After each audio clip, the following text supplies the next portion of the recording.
Yashahime translation by Ayuria. Animage October 2021 magazine. The Beast King's Daughter.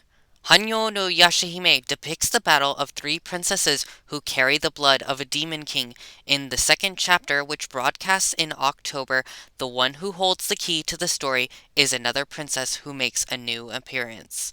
With overwhelming strength, Sesshomaru and Inuyasha's father, the dog general, was known as the Beast King of the Western Lands.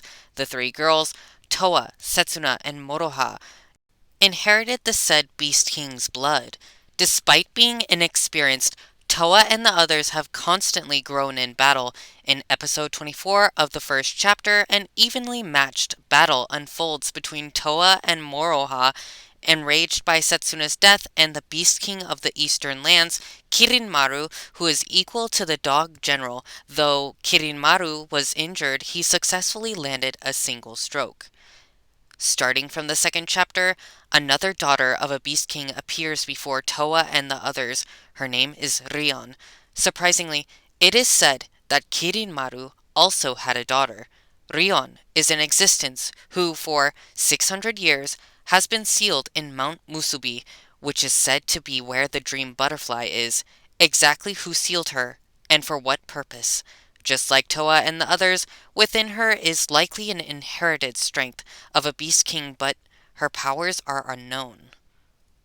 There are still many mysteries surrounding Kirinmaru's daughter, Rion. While it is not yet known whether she is an enemy or an ally to Towa and the others, if she is willing to lend her strength, she will likely become a reliable existence to them as they shoulder many difficulties. Character bios. Rion, Kirinmaru's daughter, who has been sealed within the barrier of Mount Musubi for 600 years. It seems her meeting with Towa, Setsuna, and Moroha will move destiny, but... The Dream Butterfly. The butterfly of the dream world, a spirit. It is said that when they appear in the real world, they devour people's dreams, and those who have been devoured become unable to sleep or dream entirely. Higurashi Towa. Sesshomaru and Rin's daughter. She fights with Kikujumonji, a demon sword with a blade created from demonic power. The attack she unleashed when she became enraged from Setsuna's death took on the shape of two blue dragons. Setsuna, Sesshomaru and Rin's daughter. In episode 24 of the first chapter, despite wounding Kirinmaru during their battle, the tables turned on her and she lost her life. Moroha, Inuyasha and Kagome's daughter. When she puts on rouge, she goes on a rampage that ends quickly, but when Setsuna lost her life, she managed to fight without losing her composure. Kirinmaru, the Beast King of the Eastern Lands. It appears he spares some leeway with the Yashahimes, such as naming Towa's technique, twin-headed Azure Dragon Wave. But the parents need to pull it together more. Kirinmaru has considerably complicated child rearing. In contrast to that, Rion is a girl with a straightforward upbringing. I can't say the specifics yet, but when I see parent and child, as a father of a daughter in her tens myself, I think the parent has to pull it together more.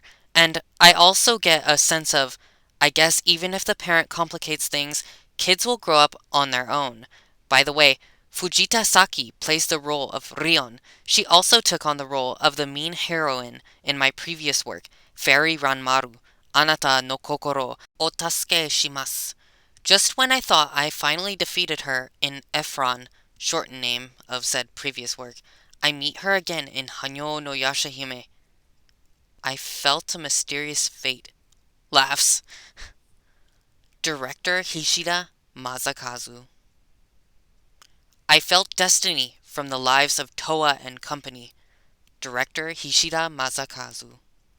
Synchronizing with his own life, empathy towards Towa's situation. In the previous issue's interview, Director Hishida, you said that you felt that it was fate that I should accept the offer for this current work, which was memorable. Hishida, I worked at Sunrise Studio No. 1 for a long time, but I started to do work for Tatsunoko Production in 2008. From there, I mostly worked at Tatsunoko, but now Sunrise has called me back for the first time in 13 years Just as I'm wondering what sort of work it's going to be, they tell me it's a work that carries on the world of Inuyasha, the work that taught me the foundation of production. Not to mention the protagonist, Towa, is a girl who was flung from the feudal world where she was born and raised to the modern era, and then returns to the feudal era again after 10 years. I felt Toa's situation synchronized with mine, and all I could think of was that this was fate. I'm about the same age as the director of the first chapter, Teruo-san, director Sato Teruo, and our careers are just about the same too.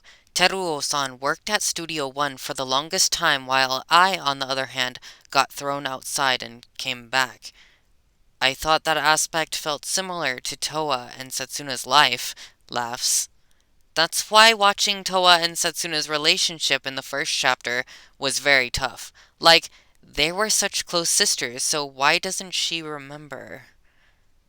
To change it to your position, Director Hishida, it's like you return to Sunrise for the first time in a while, but the people you used to get along with have forgotten about you, kind of situation. Hishida, it's exactly that.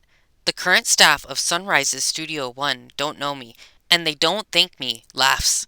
You see, I was the one who revived the stepping stone for the becoming a producer by being a production assistant route that came to an end at Studio One. There weren't many before me, but afterwards there were a lot of people that took that route and flew the nest like Fujita Yoichi-kun, Watara Shinya-kun, and Kyogoku Takahiko-kun. No one is really grateful, so Fujita-kun and Kyogoku-kun would always say to me, I should have crushed you back then. Laughs. As I watched Setsuna not remembering Towa, I ended up remembering that. You seem to have an unusual attachment to Towa and Setsuna's relationship. Laughs. Well then, what sort of impression do you have of Moroha and Sesshomaru? Hishida. Moroha has a brilliance to her. It's amusing that she inherited Inuyasha's mischievous side. And she's got a similar silhouette to Inuyasha as well, so I feel that she is a real eye-catching character. When Towa and Setsuna take center, the story becomes heavy no matter what, so it's fun to watch Moroha soften the place up. Then, regarding Sesshomaru in this current work, I felt he's a father. I bet in his own way, as a father, he wonders how to interact with his daughters. Even while carrying out a strict trial of courage and cowardice, he still concerns himself with his daughters, which I feel is a little human-like.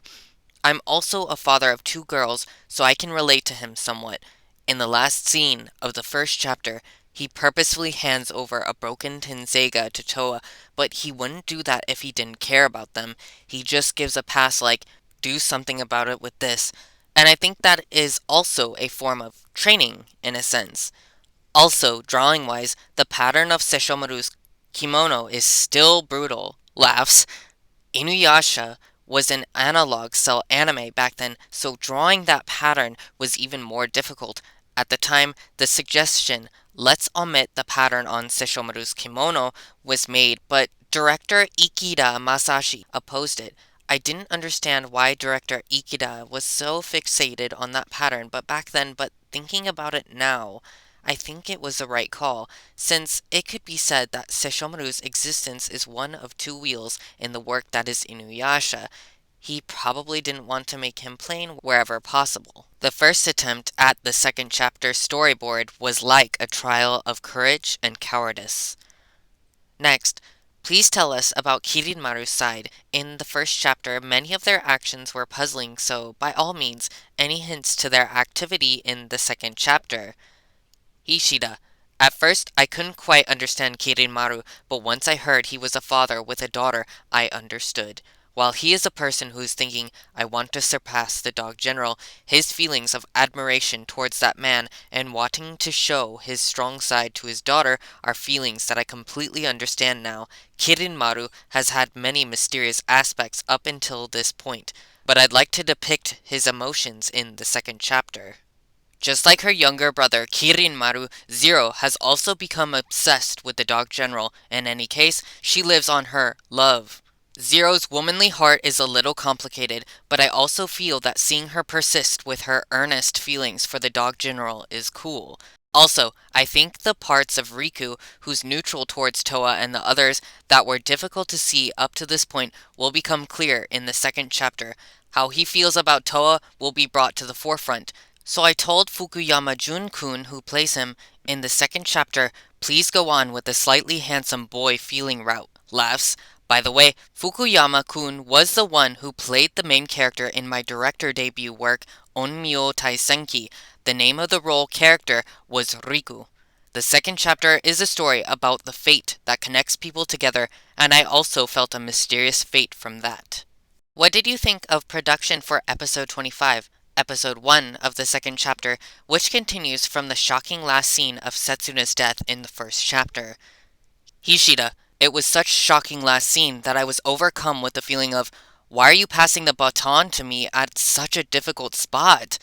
I truly thought this was a trial of courage and cowardice. Laughs.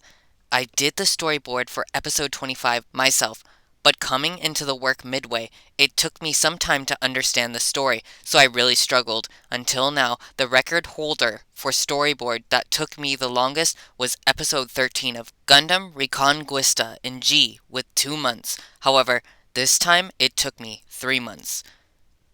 To say that it easily overtook that G Recon shortened form of Gundam Reconquista in G that you struggled so much with, laughs. Hishida, yes, my worst record was brilliantly made new. However, on the reverse side, I thought with the first chapter ending like this, there was no doubt you'd want to see the continuation. In that sense, they passed the baton in the best way, so I should meet up to that expectation. It was tough, but I put my all into it. The second chapter is loaded with things to be curious about aside from what will happen to Setsuna, like Rin, who's sleeping within the Tree of Ages, and Inuyasha and Kagome, who've been trapped within the Black Pearl. Hishida, I can't talk in detail about that yet, but I will say there's no way it would end like this. I would certainly like for everyone to look forward to October. In the new key visual for the second chapter that is overflowing with lively motion, the three princesses show gallant expressions with weapons in hand. What exactly is beyond Towa's reaching hand? Also, when will we get to see Sesshomaru and Rin, and Inuyasha and Kagome standing side by side together as shown in this picture?